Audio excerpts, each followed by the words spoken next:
My name is Nina Clark. I'm 27 years old, and if you told me last year that a pit stop at a dusty gas station in Montana would be the last time I'd ever see my family the way they used to be, I would have laughed. But that's exactly what happened. A so-called family joke gone wrong. Or rather, completely right, because it gave me the clean break I never had the courage to make. Let's rewind. I grew up in the Clark household in Milwaukee, where sarcasm was the default language and affection was reserved for accomplishments. My parents, Carla and Victor, ran a small chain of car washes. Nothing glamorous, but enough to pretend we were middle-class royalty. My older brother Lucas, now 31, practically had his name on the business since middle school. My twin sister Eva. A mirror image of me physically, but emotionally she was always on their side. The good twin. Me, I was the punchline. Always the one who couldn't take a joke. Always the one who took things too seriously. At age 10, they fake canceled my birthday to see if I could handle disappointment. At 15, they made a fake college rejection letter. At 18, they filled my graduation speech folder with the wrong script and laughed when I froze on stage. Every time I'd confront them, the same answer. Lighten up, Nina. You're so dramatic. I tried to believe it. I tried to become them. I even laughed at myself when Lucas replaced my shampoo with Nair before prom. But something in me cracked after every joke. Still, I stayed, financially trapped and emotionally exhausted. I just graduated with a degree in web design and had dreams of joining a creative agency in Portland. But instead, I was guilted into helping the family business rebrand. Translation: unpaid labor, and lots of eye rolls anytime I asked about compensation.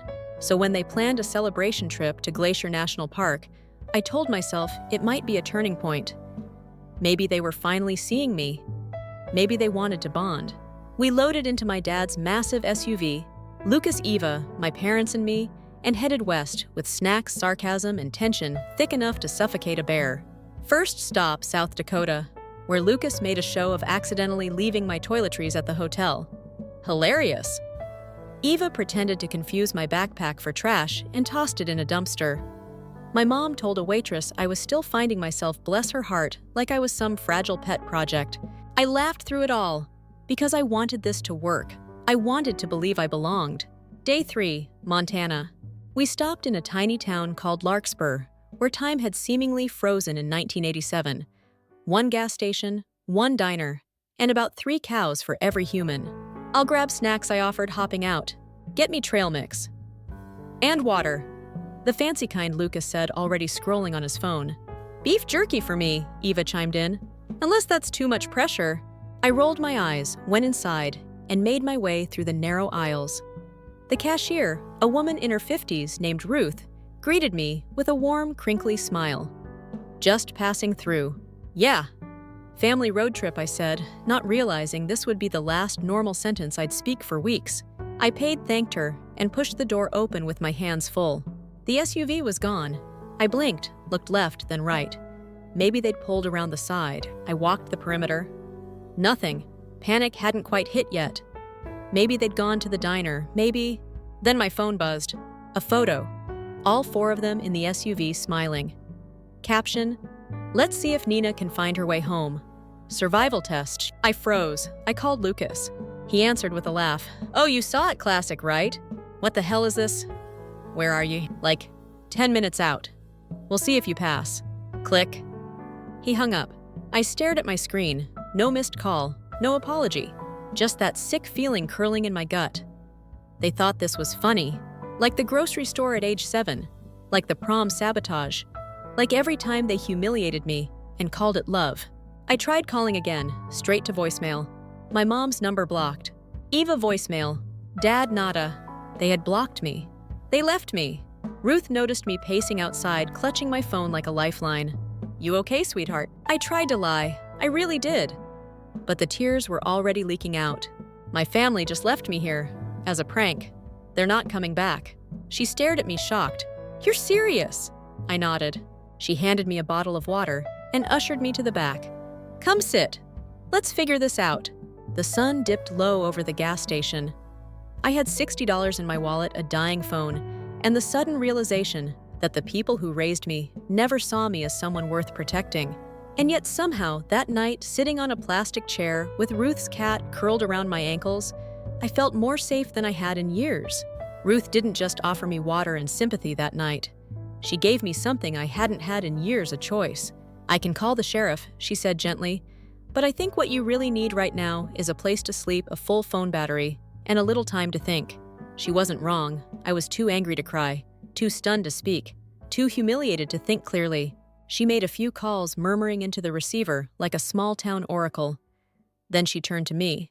"You're going to stay with Marge. She runs the diner down the street. She's got a spare room above it, used to rent it to traveling nurses. Clean, quiet, nothing fancy.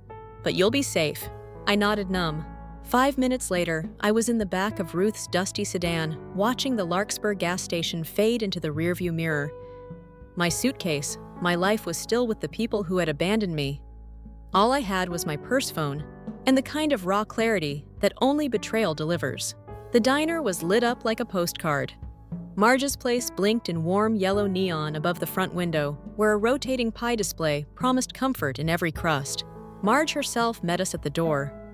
60-ish, wiry, with a voice like gravel and eyes like steel. "So you're the one that they left behind," she said, eyeing me. "Looks like they did you a favor." She tossed me a key. "Room's upstairs. You'll smell bacon by 6.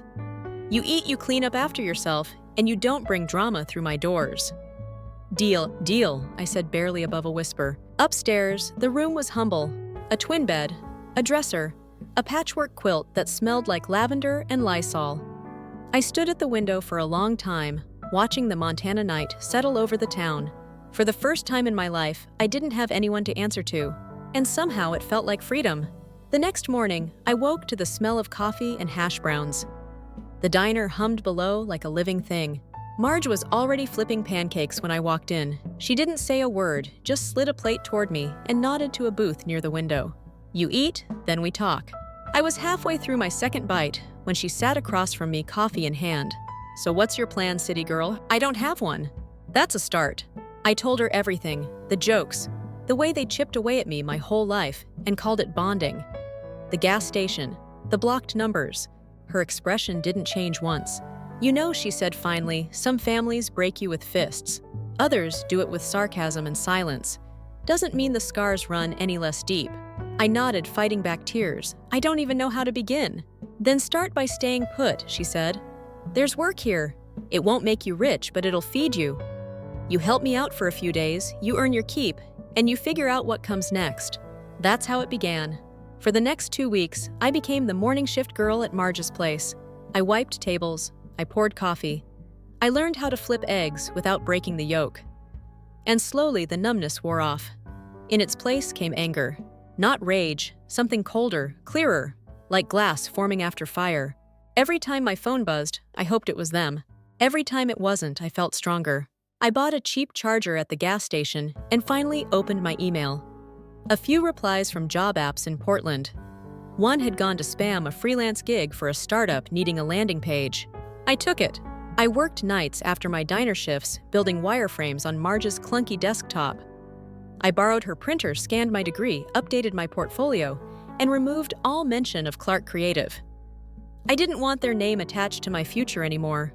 2 weeks in Marge offered something unexpected. "I know a guy," she said. "Tech guy. Lives up in Whitehorse Ridge. Total recluse, but brilliant. Does dev work for half the ski lodges in the state.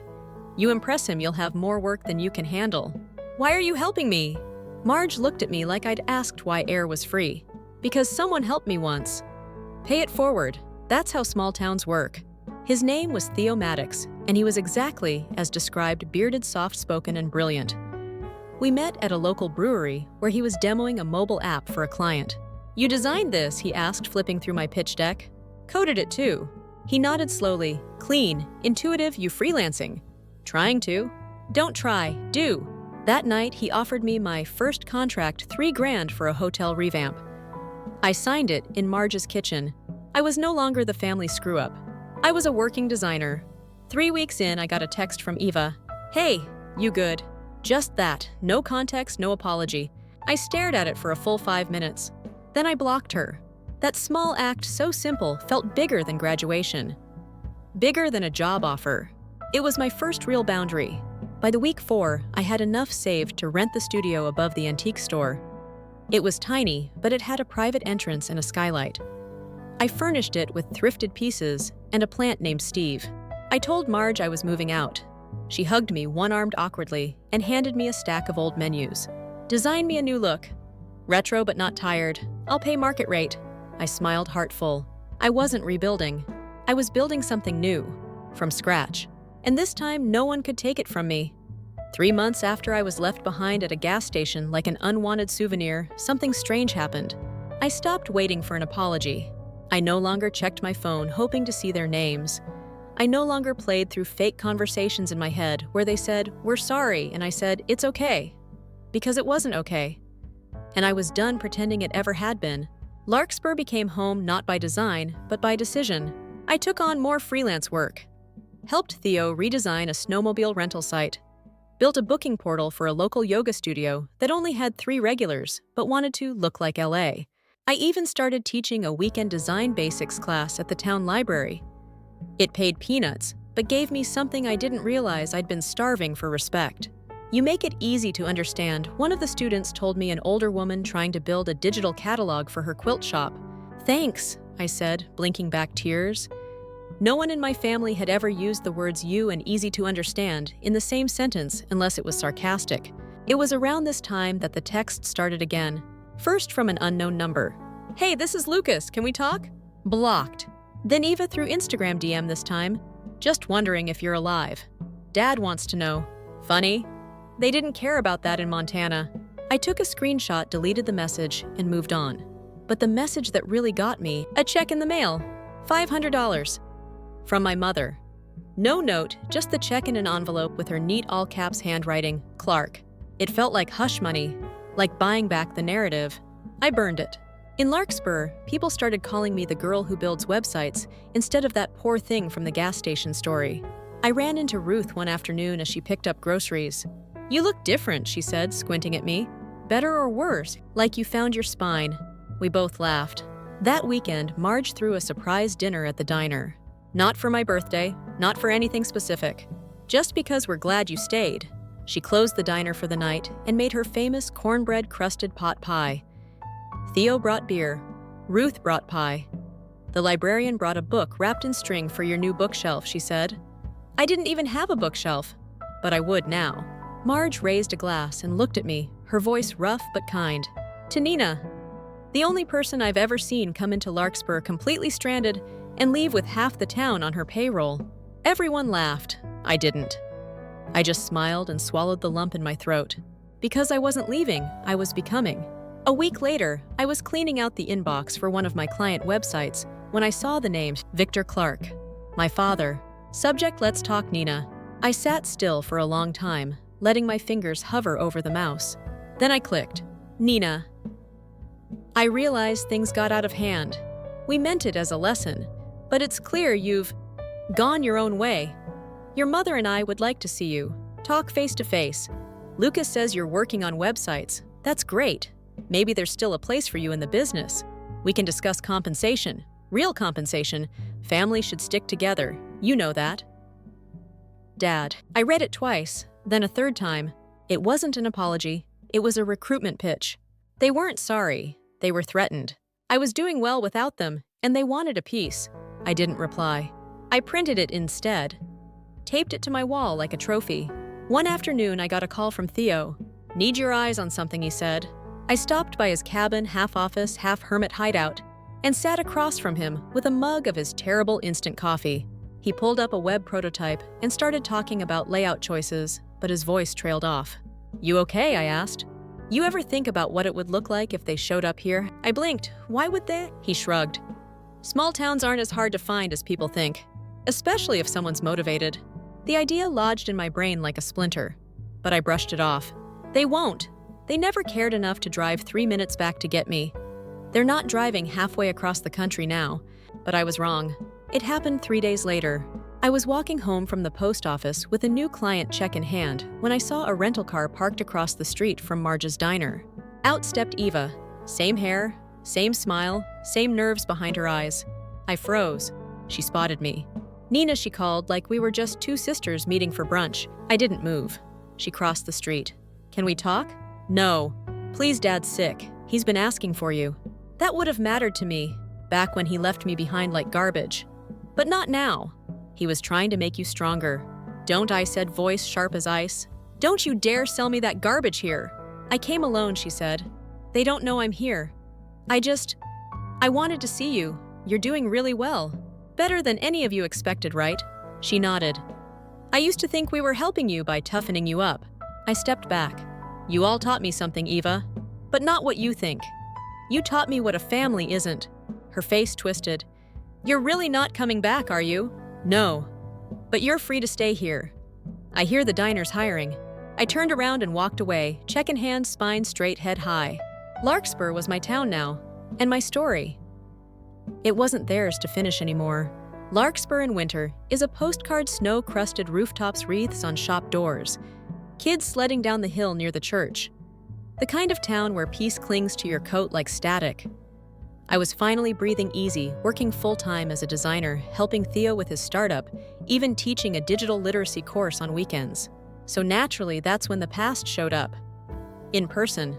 I was closing down the library one Tuesday evening when I saw the silhouette outside. Male. Tall.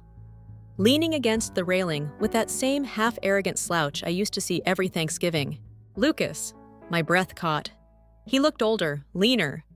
But that smug smile still curled at the edge of his mouth. Hey sis, he said. I didn't respond. You gonna let me talk? Or are you gonna call the cops? I didn't blink. Depends what you're here for.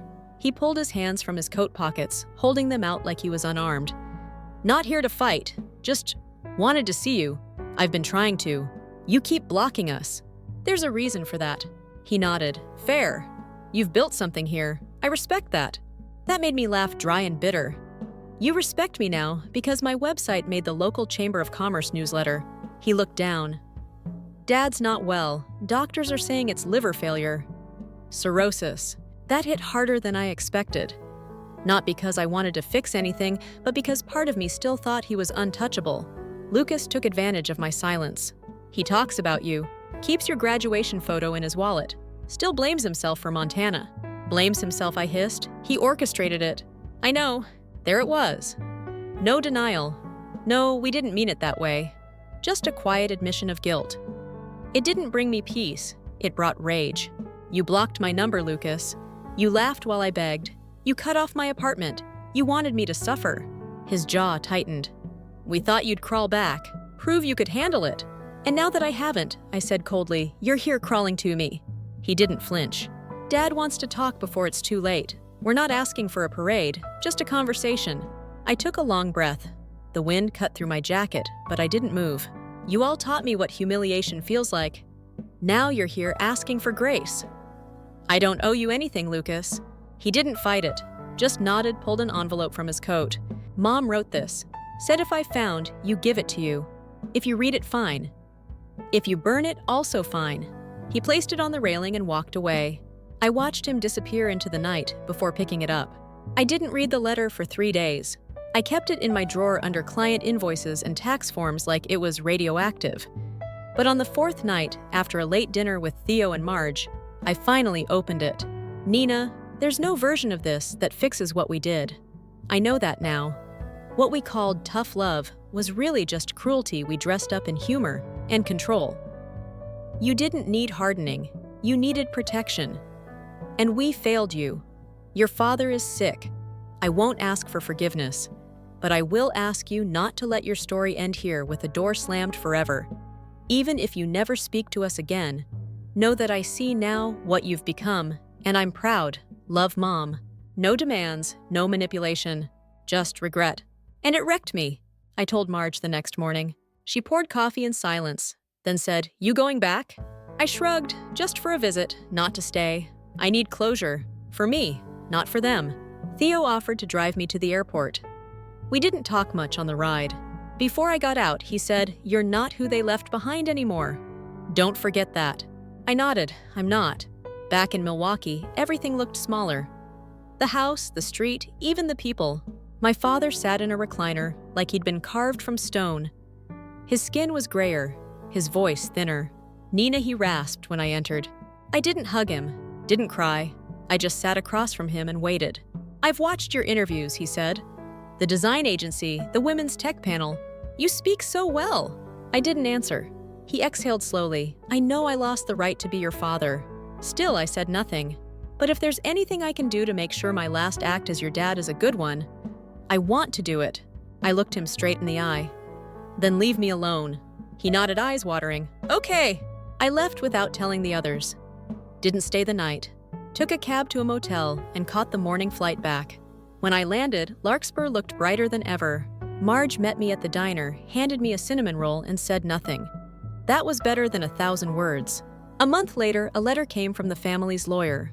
The Clark business was being sold. The profits divided equally among the 3 siblings, including me. I stared at the check for 10 minutes. Then I signed the acceptance form and used the money to open my own studio. Clark Design Num. North Fork Creative. Clean, clear, and entirely mine. 6 months after I returned from Milwaukee, North Fork Creative wasn't just real, it was thriving. What started as a tiny upstairs office with 1 desk and a single client had grown into a sunlit studio downtown. Theo and I officially partnered, splitting our skills and workload. I did visual design and client strategy. He handled back-end dev and tech support. We had 3 part-time staffers, a waiting list of clients, and most shocking of all, a profile in a regional business magazine titled, "The Designer Who Turned Her Detour into a Destination." I smiled at the headline when it arrived in print. But it wasn't the feature that meant the most. It was what came after. Emails from women across the state. I read your story. Thank you. My parents made me feel like I didn't matter either. How did you find the courage to walk away from people who raised you? Can you mentor me? I'm trying to start over too. I replied to every single one, because I knew how lonely that road felt when you walked it barefoot the first time. One chilly Friday, as snow flirted with the mountain peaks, Marge surprised me with a card and a key. What's this? I asked. Open it. Inside the envelope, a deed to the upstairs apartment I'd rented from her over a year ago. My first real home. I'm retiring, she said casually. And you've already fixed the damn website, modernized the menu, and made half my customers loyal for life. Figure it's time I let someone else carry the torch. You're giving me the diner. No, she corrected, eyes twinkling. I'm selling it. But I'm giving you the apartment. You made it a home again. I cried, ugly cried. And she let me. Because that's what chosen family does. I celebrated by throwing our first ever North Fork open house. We served apple cider, printed free postcards with client art, and invited every vendor we'd ever worked with. It was cozy, joyful, real. I didn't think anything could ruin that night. But I was wrong, because Lucas showed up. He didn't come through the front. He was outside, standing across the street, just like he had in front of the library that first time. He waited until the party thinned out, then approached slowly, holding something. A small envelope. Nina, he said. This isn't a trick. I'm not here to undo anything. What do you want? I asked, jaw clenched. He didn't answer right away. Dad died last week, he said quietly. The words didn't hit like I thought they would. No punch in the gut. Just a quiet shift, like a door finally clicking shut. I thought you should know, he added. I'm sorry, I said. And I meant it, but not in the way he hoped. He offered the envelope. What is that? His will, Lucas said. You were included, and a letter from him, for you. I didn't take it. I don't need a posthumous redemption arc, I said. It's not that, he replied. It's just his version, his way of saying what he couldn't say out loud. He placed it on the stoop, nodded once, and walked away. I didn't move, not until he was gone. Then I picked it up and went inside. I didn't open the letter until midnight. I waited until everyone was gone, the lights off, and only the hum of the fridge and my heartbeat kept time. The handwriting was familiar, slanted, precise, Dad's. Nina, I know I won't get to see you again, and maybe that's for the best. I broke something in you I was supposed to protect. No excuse can fix that. You were always the most sensitive. That's what scared me, because the world is cruel. I thought if I was cruel first, maybe it wouldn't hit you as hard. I was wrong. You didn't need armor, you needed belief. But somehow, you found it without me. And I'm proud. Whatever you build now, make sure it never starts with fear, Dad. I read it 3 times. I didn't cry. I didn't burn it either. I folded it up and slid it behind a frame on my bookshelf. A reminder, not of the man he was, but of the one I refused to become. The next day, Eva called, not to demand anything, not even to ask for forgiveness, just to talk. I saw the article, she said. You looked happy. I am, I said. I'm working on it, she said softly. I started therapy. I don't want to be mom. That admission landed heavier than her words ever had before. I didn't say much, just good. Maybe someday. I'll visit Larkspur. Maybe, I said. And for the first time, I meant it. 2 years after I was abandoned in Montana, I stood behind a podium at the annual Women in Rural Business Summit in Bozeman, Montana, staring out at an auditorium full of strangers. And I told them the truth. My name is Nina Clark. I was left behind at a gas station at 27 by my own family. And it was the best thing that ever happened to me. There was a pause. No laughter. Just the kind of stillness that comes when a room leans in. I kept going. They thought it was a joke, a lesson. Tough love, they called it. But what it really was permission. Permission I didn't realize I needed to finally stop proving myself to people who never wanted to understand me. Scattered nods, then applause. Afterward, a woman my age came up to me with tears in her eyes and whispered, "You just told my story too." I gave her my card. That's what North Fork Creative had become. Not just a design studio, but a hub for second chances, for misfits and late bloomers, and people who were told their ideas weren't practical. Back in Larkspur, life had grown into something rooted and strong. Theo and I moved our studio into a restored building near Main Street, exposed brick glass walls, reclaimed wood desks. We launched a local internship program, helped fund a scholarship for rural high school girls going into design and development. Marge still dropped by every Friday with a fresh pie and unsolicited advice. "Never trust a client who calls you kiddo," she said, once plopping cherry cobbler on our break table. "They'll stiff you every time." She wasn't wrong. Eva came to visit the following spring. She drove herself, stayed at the inn 2 streets over, asked permission before every conversation. We walked around town, got coffee, sat in the park where Larkspur held its fall festival. "I didn't come here to fix anything," she said, fiddling with her paper cup. "I just wanted to see where you healed." I looked around at the storefronts I knew by heart. The community board with our flyers. The mural I'd helped paint on the side of the old post office. "This is where I became someone I actually like," I told her. "So yeah, I guess you could say I healed here." She smiled. "I wish I'd followed you back then." "You weren't ready. Still might not be." "That's okay," I said. "You're here now." Years passed.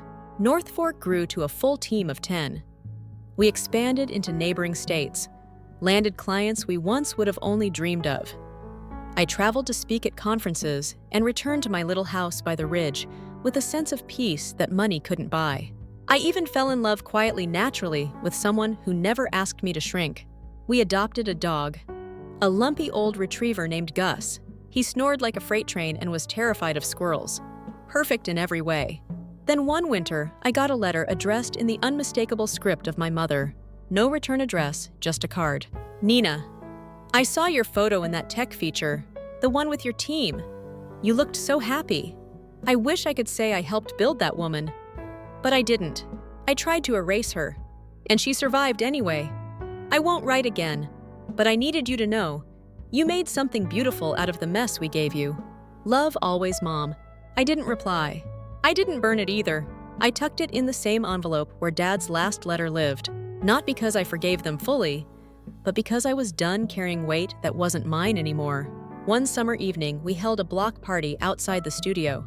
Live music, food trucks, kids drawing chalk dragons on the sidewalk. As the sun dipped behind the ridge, I stepped onto the stoop with a mason jar of lemonade, looked out at the people dancing, laughing, eating under twinkle lights, and smiled. I'd built this, not out of revenge, not out of spite, but out of the knowledge that I was never the broken one. I was just stuck in a house that called itself a home. And when that house threw me out, I learned how to build a real one from the ground up. Brick by brick, client by client, friend by friend, until it wasn't just mine, it was ours. If you've ever been left behind by a parent, a sibling, a partner, a friend, let me tell you this: you are not abandoned, you are unbound. There's a difference. Sometimes the people who should have loved you most don't know how. And sometimes walking away from them is the first real act of self-love you'll ever commit. I hope you do. And I hope you build something beautiful from the ruins too. Story 2. My family planned their Florida retirement with my money. Then I found out the truth and turned their life into a nightmare. With this shocking move. I'm Ethan, a 32-year-old male who owns and operates his own workout equipment distribution business. It is not dropshipping or MLM fraud, but the real thing. We're talking heavy-duty commercial-grade equipment for serious gyms, CrossFit boxes, and professional training centers. I built this entire thing from scratch 7 years ago.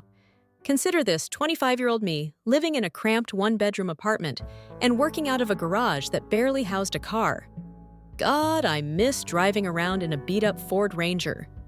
Stopping at every gym within a 100-mile radius to make contacts at start.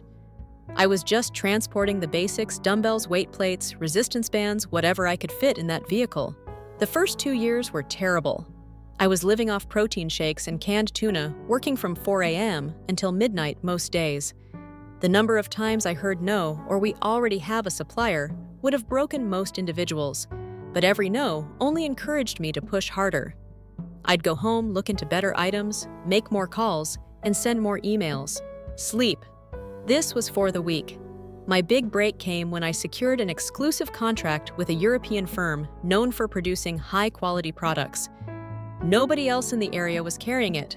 So all of the gyms that said no started contacting me back.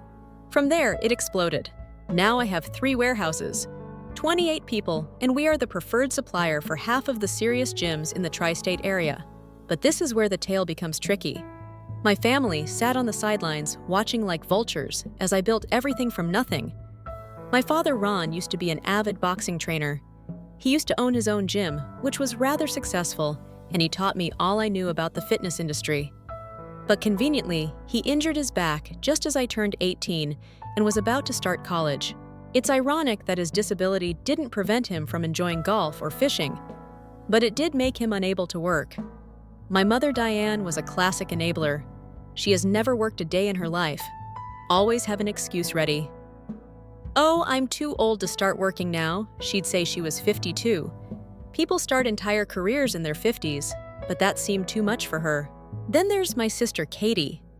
Holy cow, where do I even begin with her? She is 2 years younger than me, yet that translates into zero responsibility in my parents' perspective. This girl has failed at more things than most people do, but not because she tries, because she doesn't have to face the consequences. Allow me to paint you a picture. While I was working 16-hour days, sleeping on a futon in my office, and reinvesting every dime back into the business, Katie was finding herself. She attempted beauty school but dropped out after 3 months because it wasn't hard enough. Translation, she had to be on time and perform the work. Then she decided she wanted to become a personal trainer. That lasted 2 weeks until she realized it was too demanding. She smashed 3 automobiles, maxed out countless credit cards, and still lands on her feet because mom and dad are there to catch her. Meanwhile, I needed to be prepared from the start. Do you know how my parents supported me when I first started my business? That's nice. "Honey, speaking of money, can you help with the electric bill this month?" That this month became every month. By the age of 23, I was responsible for their mortgage payments. By 25, I was handling all of their bills, including electricity, car insurance, and property taxes. Family helps family. Mom would remark, playing the guilt card like an expert poker player. "You're doing so well, and we're so proud. It's not like you can't afford it." And like an idiot, I fell for it. Year after year, I convinced myself I was doing the right thing, that I was a nice son, and that maybe they'd come to enjoy it. Looking back, I realize how messed up it all was. I was creating something tangible as they perpetuated my sister's never-ending cycle of failures and treated me like their personal ATM. What particularly bothers me is that whenever I achieve a key business milestone, such as launching a new warehouse or getting a large contract, they barely acknowledge it. But let Katie keep down a job for more than 2 weeks, and it was as if she had cured cancer. Family dinner celebrations, the whole 9 yards. Meanwhile, I'm growing a garage operation into a multi-million-dollar corporation, and everyone says, "Oh, that's nice. By the way, the property taxes are due next week." So let me explain how the money situation escalated from occasional help to supporting for individuals who refuse to work. It began when I was 23. I just scored my first major deal delivering equipment to a chain of boutique gyms. Finally, some actual money came in. Not by a yacht money, but certainly pay all my bills and have some leftover money. That's when the calls began. Then came the dad. "Hey son, bit of a situation with the mortgage. Just need a little help this month." Next, "She said the electric company is threatening to shut us off, and you know your father's back. They always used his back problem as a trump card to justify everything." Meanwhile, my sister Katie was living her best life. Let me give you some examples of the nonsense she did while I was supporting our parents. She decided she wanted to become a yoga instructor. Cool, right? Except she requested that mom and dad pay for her certification. $3,000. They obviously didn't have the money, so guess who received the call? But wait, things get better.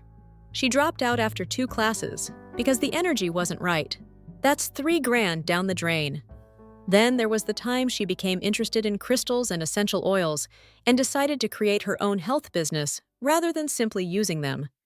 I maxed out 3 credit cards while buying stuff when it failed. Guess who had to assist pay the credit card bills? Congratulations, if you guessed me, you are catching on. My personal favorite was the ecological fashion retail stage.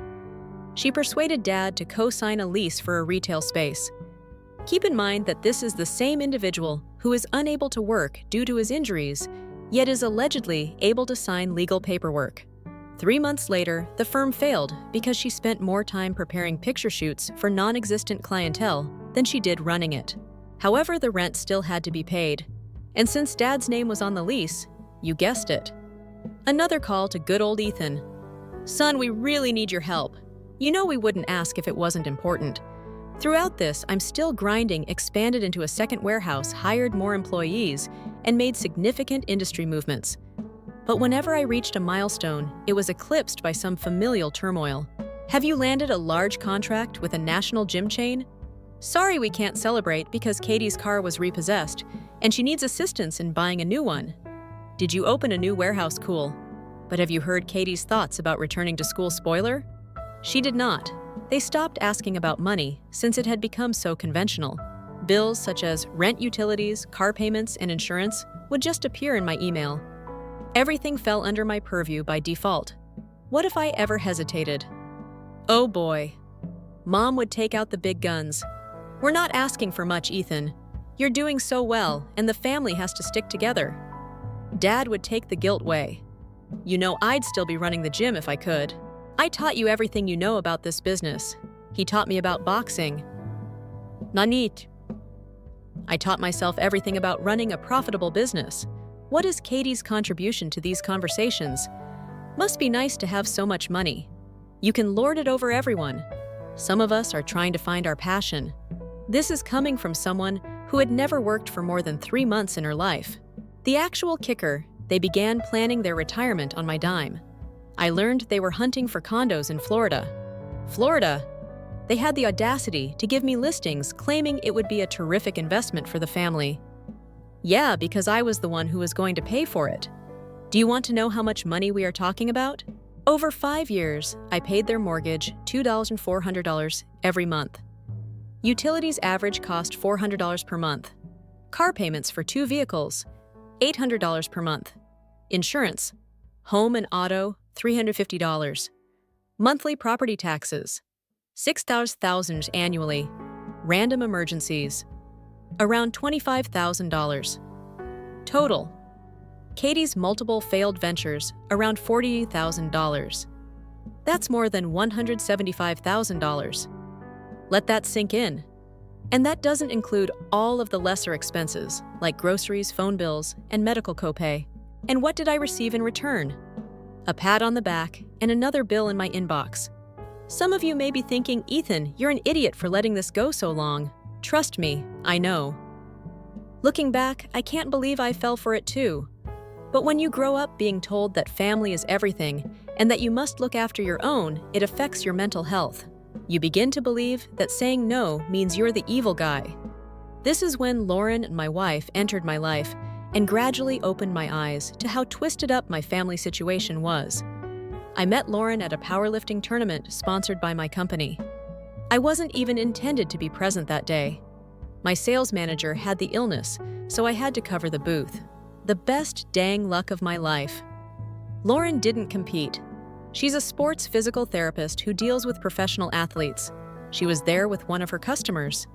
An incredible beast of a man who ended up breaking 3 state records that day.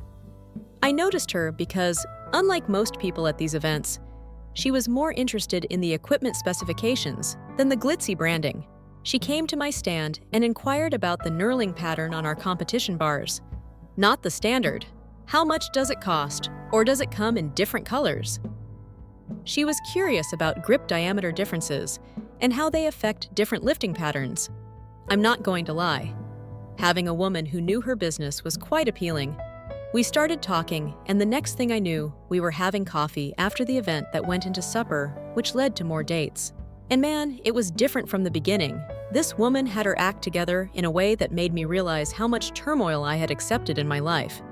Lauren grew up in a regular family, like truly normal. Her parents worked regular jobs, put her through college, and expected her to manage her own life after that. They are proud of her accomplishments, but have never asked her for money.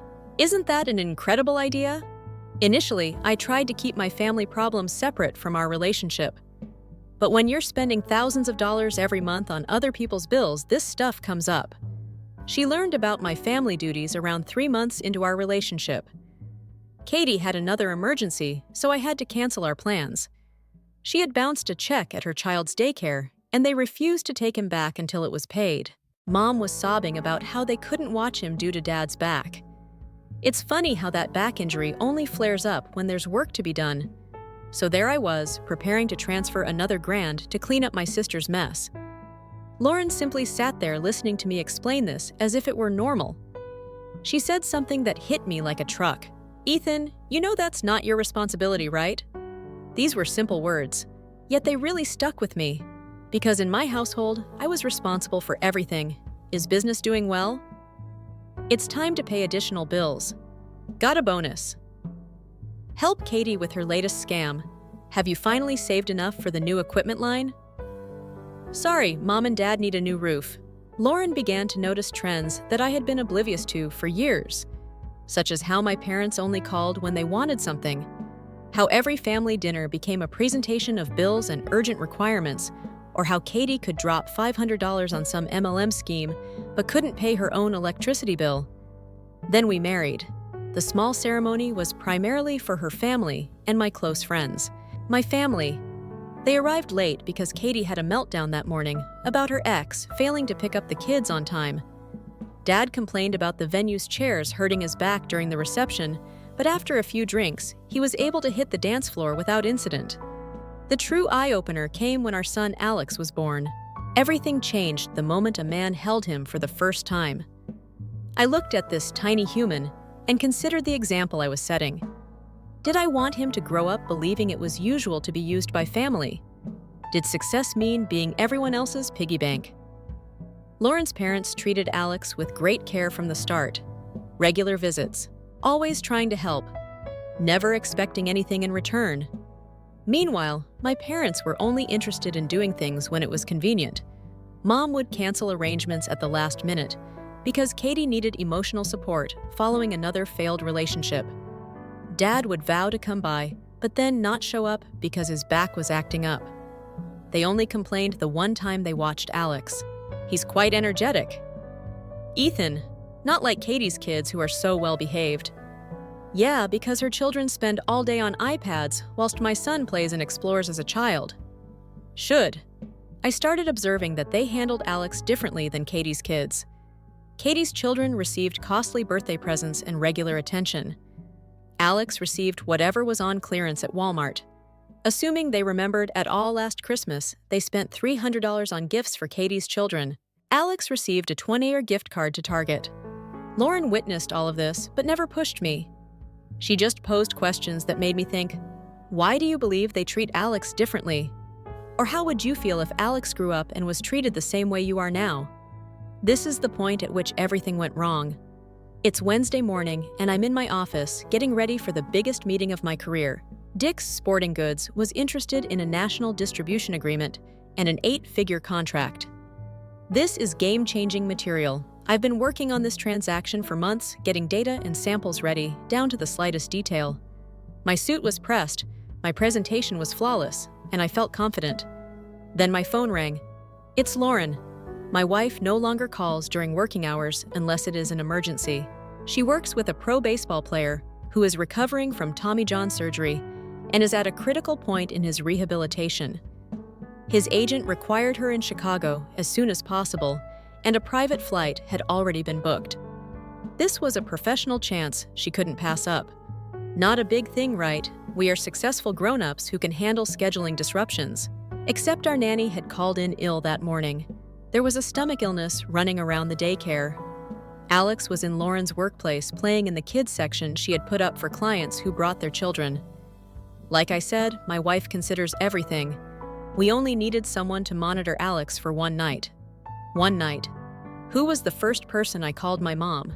This seemed like an obvious choice to me. Both of my parents are unemployed by choice, live 15 minutes away, and are constantly talking about how much they miss their grandchild. Plus, you are aware that I have only been paying their bills for the past 5 years. The conversation went as follows me. Hello, Mom. I need a favor. Lauren has an emergency with a client, and I have this important meeting. Can you and Dad watch Alex tonight? Mom laughs as if she were genuinely laughing. Oh, Ethan, sweetie, we are not babysitters. We've already raised our kids. It is not our responsibility to take care of yours. I'm sitting at my office, still dressed in my $2,000 suit. The first one I ever bought made me feel like I needed to look the part for this meeting. Just staring at my phone. 5 years of paying their mortgage, electricity, auto payments, and unexpected expenses. 5 years as their personal bank. And this is what I get. But something seemed odd. You know that sensation you get when something doesn't add up. Maybe it was all those years of checking inventory statistics, but something didn't feel right. I instructed my assistant to reschedule Dick's meeting. She felt I was insane. This was enormous. But here's something I've learned from business. Believe your intuition. When something feels wrong, it probably is. I got into my truck and proceeded to their house. I didn't call ahead. I did not text, just drove straight there. Their driveway comes into view. And guess what I see? Katie's beat-up Honda Civic parked there on a Wednesday afternoon. She's meant to be at work. Now let me tell you about their residence. It's a great 4-bedroom and a desirable area. Why do they need 4 bedrooms if it's only them I am paying for it? That is why they insisted on using the facility for family visits. It's funny, since the only family who ever stays there is Katie when she's between residences. I step up to the door. Don't even knock. Why should I? I pay the mortgage. So what do I find in the living room? My parents are on the floor playing with Katie's children. Katie was reclined on their $2,000 couch, which I paid for, looking through her phone. Mom and Dad are down there with construction blocks, looking like the ideal grandparents. Ethan! Mom springs up as if she has seen a ghost. What are you doing here? I'm standing there in my suit, looking at the scene, when something inside me snaps, but not in a screaming manner. It's almost terrifying in its strange, peaceful manner. Funny, I say, my voice low. I thought you weren't babysitters. Katie rolls her eyes, hardly even looking up from her cell phone. Ethan, some of us do require support at times. Not everyone can be as perfect as you. That's when Mom starts making excuses. This is different, honey. Katie experienced a migraine. She simply needs to rest. A migraine? I repeat, my voice remaining oddly quiet. She has a migraine, so you drop everything and watch her kids. But when I've been paying your expenses for years and need aid for one night due to an emergency, suddenly you're not babysitters. Dad, who has remained quiet the entire time, begins stroking his temples. Son, you're making too big a deal out of this. Your sister needs help and I don't. My voice cracks slightly. I have the biggest meeting of my career. Lauren has an emergency with a client. We need one night of help with your grandson. But I guess that's too much to ask from the people whose entire life I've been financing for the past 5 years. Katie Finley looks up from her phone with that smug little grin she always has. Must be nice to have so much money that you can hold it over everyone's heads.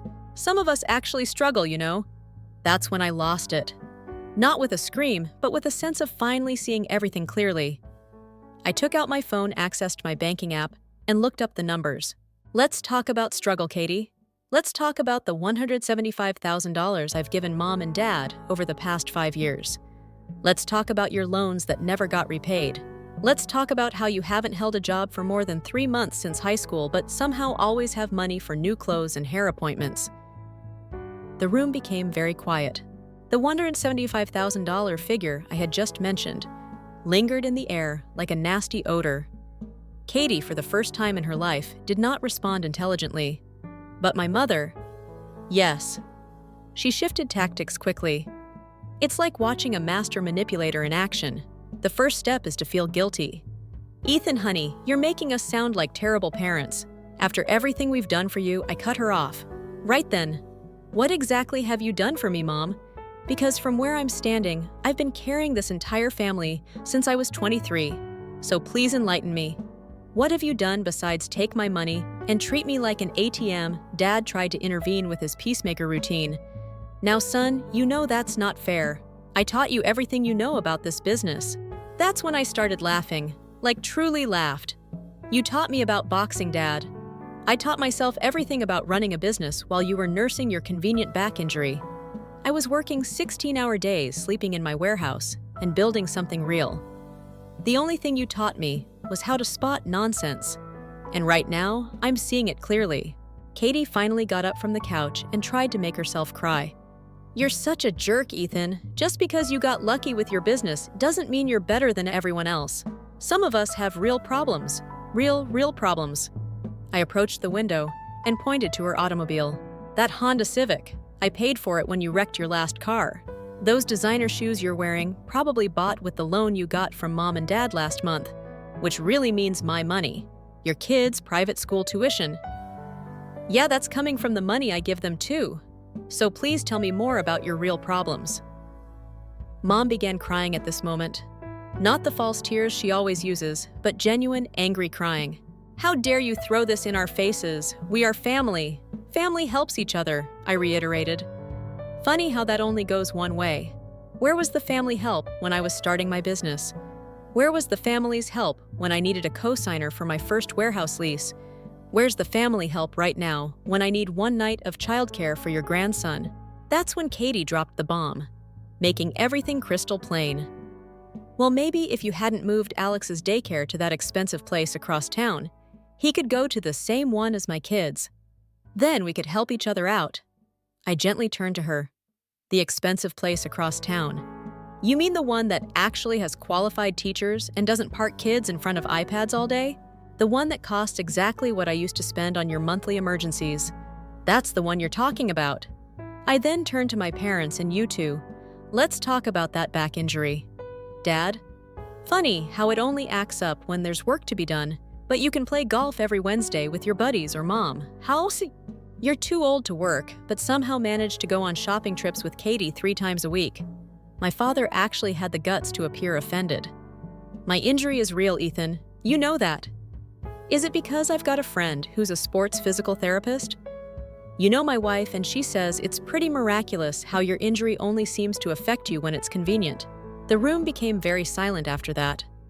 The kind of stillness in which you can hear everyone pondering about their next move. Katie's children were in the other room, oblivious to everything. Probably viewing videos on the tablets, which I believe I also paid for. That's when my mother tried one final time. Ethan, sweetheart, I think you're overreacting. We can talk about this like adults. Maybe if you're feeling overwhelmed with the bills, we can work something out. And there was no apology or acknowledgement of how they had used me.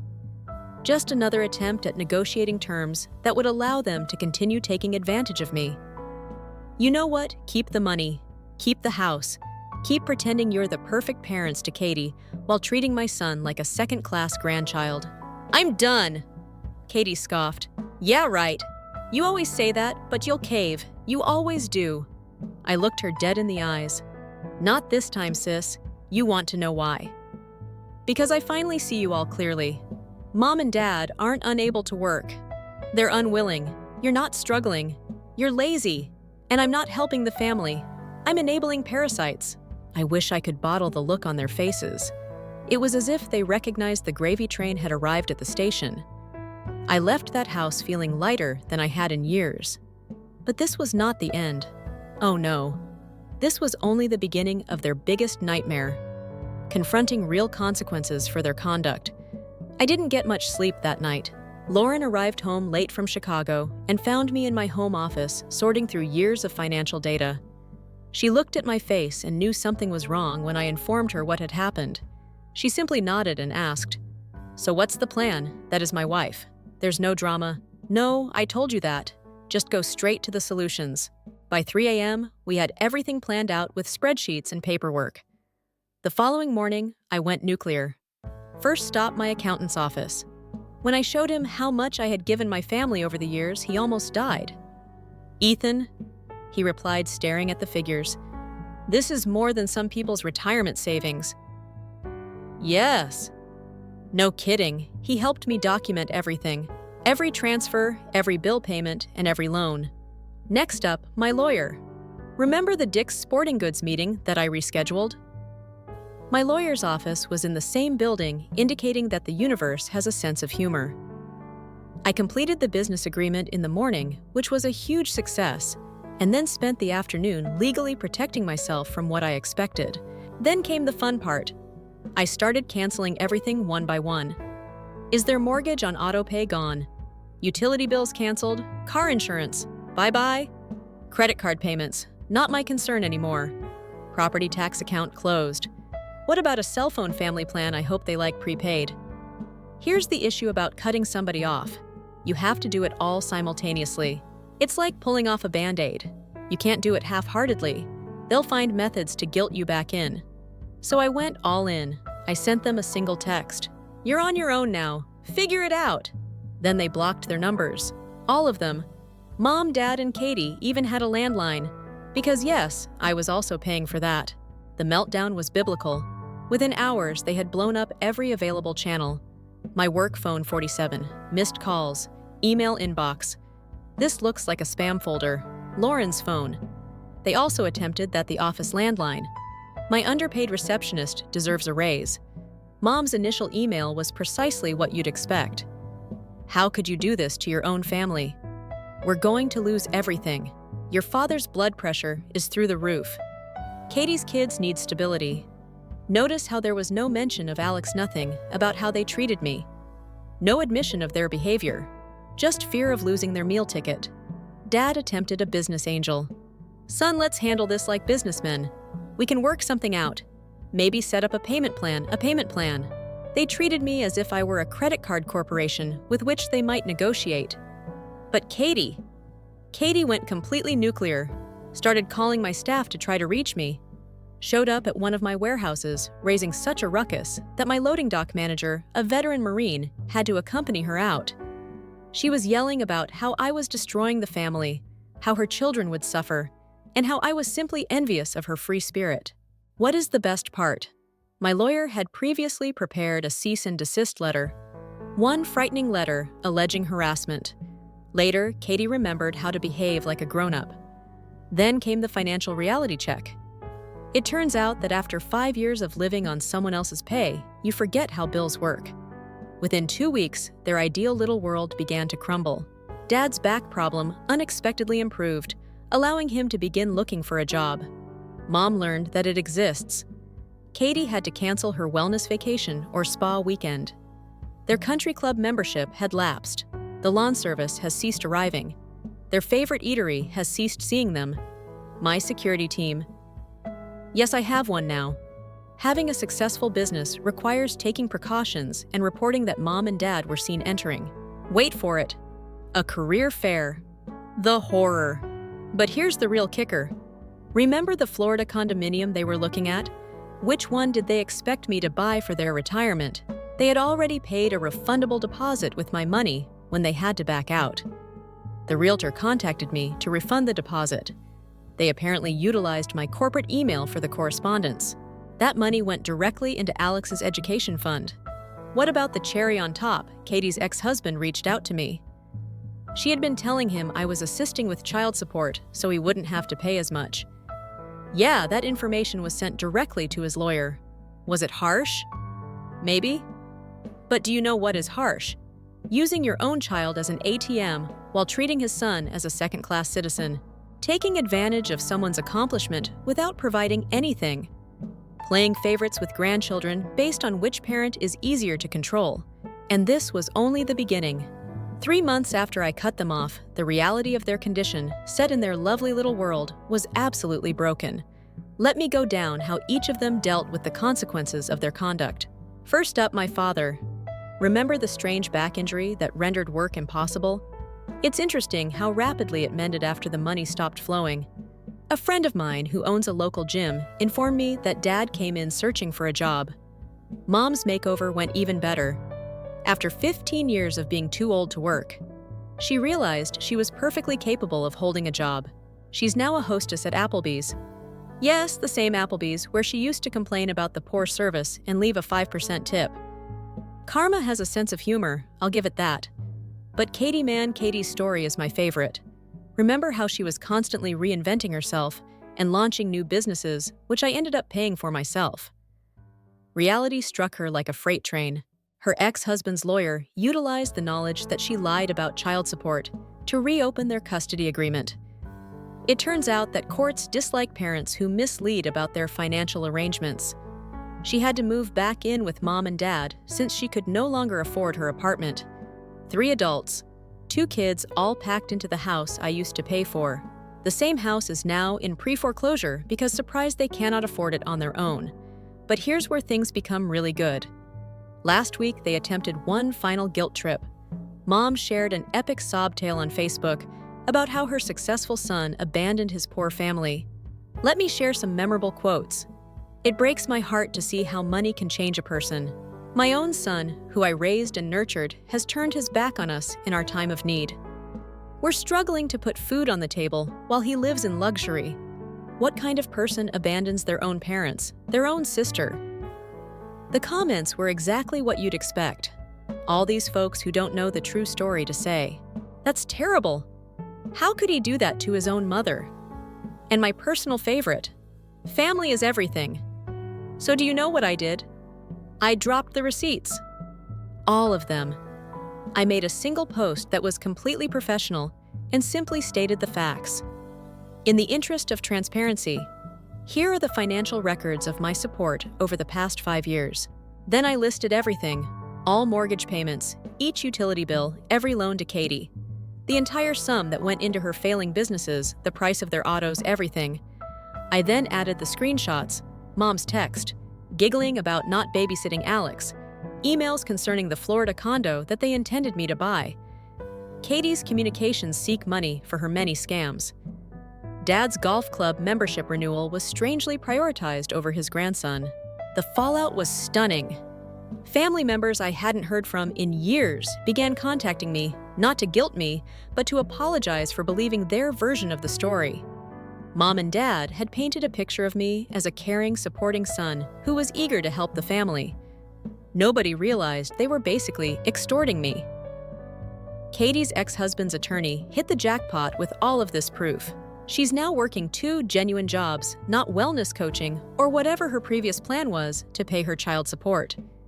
She spends her days at Target and her nights serving tables. She apparently had a meltdown when they forced her to wear the red polo shirt rather than allowing her to express her individual style. Last weekend, I drove by their house on my way to Alex's minor league game. The grass has become overgrown because they can no longer afford landscaping services. Dad's cherished Mercedes was repossessed, and now he drives a beat-up Corolla. Mom's luxury bag collection has inexplicably vanished from her Facebook photographs. But you know what? I do not feel awful, not even a tiny amount, because while they suffer with the consequences of their acts, I'm creating something real. What happened to the money I used to waste on them? It is going to Alex's college fund. I'm working to expand my business into things that really matter. Lauren says I should be proud of finally standing up for myself, but really, I just feel free. It feels like I can finally breathe. Alex will never grow up believing it is usual to be used by relatives. He'll never assume his worth is determined by how much money he gives out. And what about my parents and sister? They're finally learning what the rest of us have always known. The actual world does not care about your excuses. It cares about what you do.